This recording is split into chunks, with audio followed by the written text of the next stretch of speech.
Greetings and welcome back to the Home Slice. Hey guys, I'm super stoked for today's video for a couple of reasons.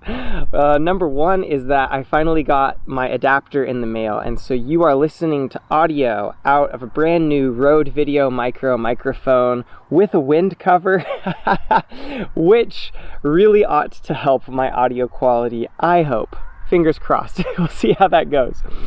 Number two, I have just received my BESS sharpness testing machine. Now, I'll get into some of the data that I hope to gain from this machine at the end. But before we do that, I'll just explain why we're here. We're currently here in my front yard because New Zealand just re-entered a state of lockdown for COVID-19. So New Zealand has seen a tiny little resurgence of the COVID-19. It's nothing like what a lot of you guys would have experienced in your own home countries. So very much respect to everything that you have been through. But we've had a few cases pop up where we have been COVID-free for some time now.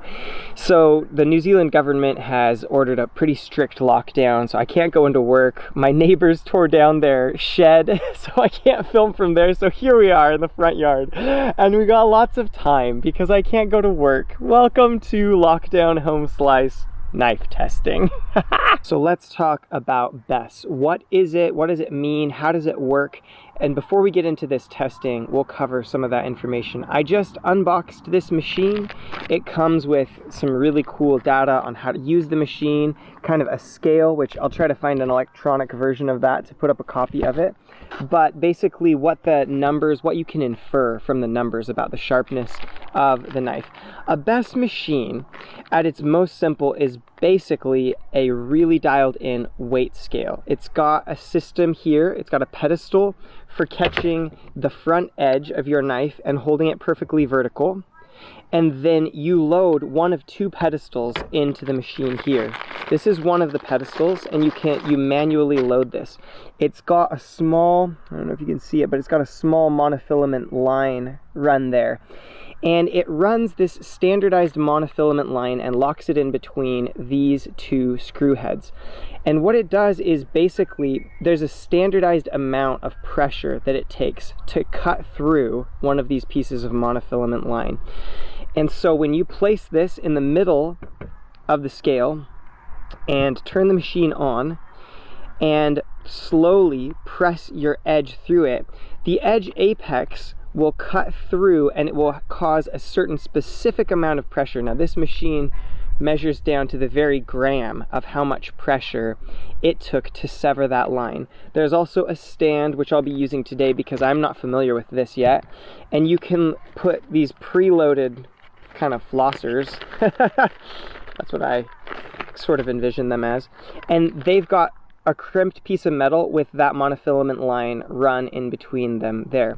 So this is a standardized system for gaining quantitative data about how sharp your knife edge is. I haven't sharpened up a bunch of dual grit and non-dual grit stuff to do some testing, but I'll just say a word about what I hope to gain, what insight I hope to gain from this machine. And then we'll do a couple of fun tests. I've got another scalpel like the one I sent to Pete. I've got a brand new utility blade, and I've got my super beat up Spyderco edge here. So what insight do I hope to gain by using this machine that I couldn't otherwise gain? Well, as the recent tests sent into Pete from Cedric and Ada channel seem to indicate, dual grit is not as universal as I thought it was. You can't just simply sharpen coarse on one side and fine on the other, and you automatically get a 50% boost in wear resistance at a certain level of sharpness. It actually is much more complex than that. As the Science of Sharp article has demonstrated to us, it's actually a sharpened and more acute burr which sits on top of the edge, which prolongs the aggressive slicing action.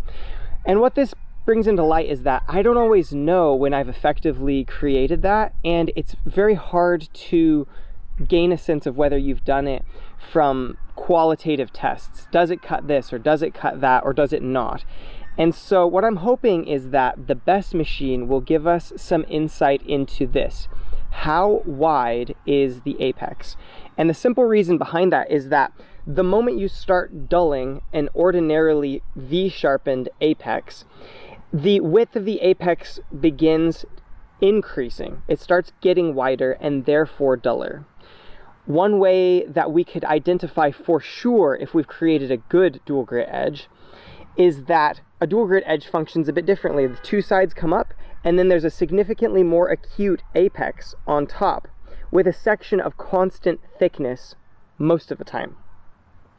So the difference between how a dual grit edge dulls and a normal apex dulls is that it will begin wearing away, and assuming it doesn't break off, it will stay at one constant thickness for a period of time. So I'm hoping to do some rope cut tests and then periodically check the BESS reading and compare a dual grit edge with a fine and a coarse apex. And what I'm assuming is that the trajectory of dulling will slow or even out at some point on the dual grit edge.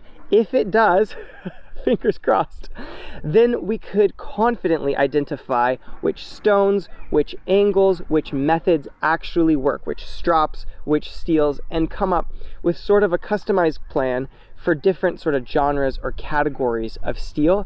And you guys could get this awesome data on how to, whatever steel you have and whatever usage you want to use it for and whatever kind of stones you have, how you can utilize what you've got to make a longer lasting edge. That's the hope.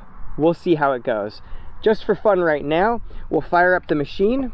Okay, you can clearly see the BESS machine right here. You can see that the reading is at 0.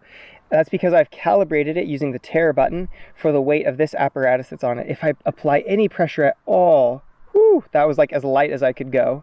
You can see that it registers 18 grams already. So we'll turn the machine off, turn it back on. We'll give you some light behind that so hopefully you can read it clearly. And the first thing that we'll do is take a scalpel, much like the one that I sent to Pete, which he recently tested. However, this is a carbon steel version. We'll have to avoid those rust spots because I have not taken care of it. And we'll have to keep it vertical because I can't get it into the fulcrum. But let's see how much a scalpel takes to sever BESS media. 135. Now, I'm not sure. You are supposed to press very slowly, and that may actually be higher than it ought to be. So let's see how much your technique affects the BESS score. So that was 135. We'll clear that off. We'll start again. Okay, let's try again very slowly.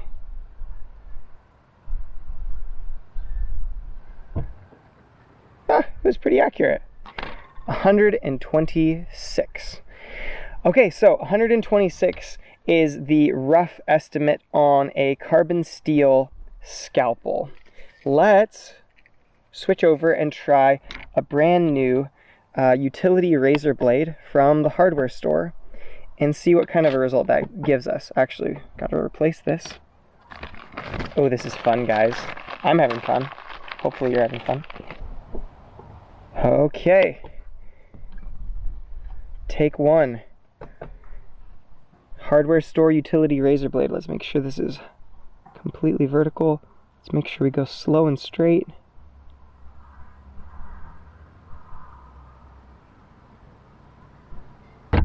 Oh, that is not as good as I thought it would be. 425. This is a brand new unused utility razor blade. So you can see a vast difference there. Wow. I didn't even anticipate. I didn't plunge this through cardboard before the test, by the way. I cut the cardboard out inside and then slotted it in there carefully without touching the edge because I needed a way to store it where I wasn't going to chop my finger off. Okay, let's see how my Spyderco, the very, very used edge on it, compares to the hardware store blade. Now, this Spyderco I use for work, and I recently cut up several pipes that were still in the ground, and so it got clay all over it, and the edge has just been beat up. I cut up 14 banana boxes at work last Friday, so this should be quite well dulled. I'll be very interested to see whether or not it is any better or worse than the utility blade. Here we go.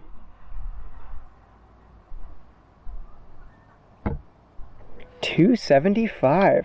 Wow. I'm proud of that. That's awesome.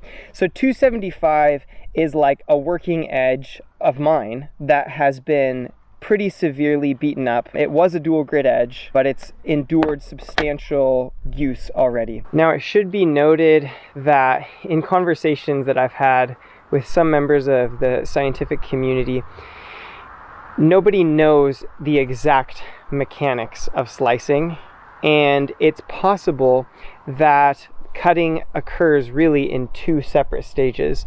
There's cut initiation and then cut propagation. So the actual catching and penetrating of a fiber or media that's being cut, and then the continuation of that. Now, it is possible that BESS primarily measures cut initiation and not as much cut propagation.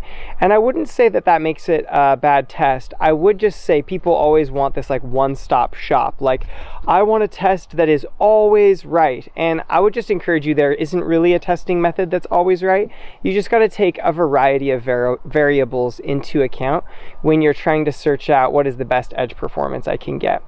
So I would say keep that in mind, but I really do hope that this quantitative data that we get from this testing will really enable us to hone in on which are the most productive ways of making a long-lasting wear-resistant edge. If you guys have questions or I didn't cover something that you would like to know, please put them in a comment on this video and I'll try to answer any questions or educate myself as necessary. The first test that I'm going to do coming up is I'm going to sharpen 3 little paring knives, 3 Victorinox paring knives, one with my original dual grit method at my original angle. So 20 degree, 250 grit and 6000 grit edge on a Victorinox paring knife. And then I'm going to get another Victorinox paring knife sharpened as finely as I can, and another one with a solid 600 grit working edge. We're going to test the initial best sharpness of those, and then I'm going to take some sisal rope and do increments. I don't know exactly how much, but maybe cut 10 or 20 passes of rope, and then test them again, and test them again. And what I'm hoping to do is plot the dulling on a graph, and then compare the 3 lines of dulling to each other. So stay posted for my next video. For now, we'll just floss with this. Make sure my teeth are cleaned out. Anyway, peace out from the home slice. Guys, next day, hindsight, Gabe here. So upon further sort of research, it appears that I may have not been doing the technique exactly right on the BESS. It appears that you need to push very, very slowly. However, if I made a mistake, then I probably made it on all 3 blades fairly equally.